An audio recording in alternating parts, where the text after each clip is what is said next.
Assalamu alaikum. Hello friends, how are you?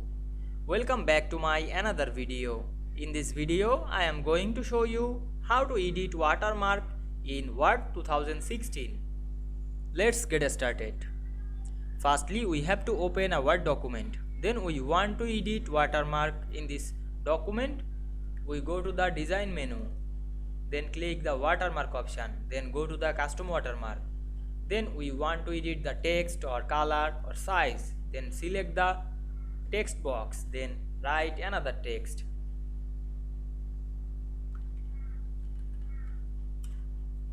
Then click the colors drop down menu. Then choose another color. Otherwise you can change the size or the position diagonal to horizontal. Then click OK. Now we can see we edit the watermark of this document very easily. I hope you enjoyed the video. Please like, comment, share and subscribe my channel. Thanks for watching.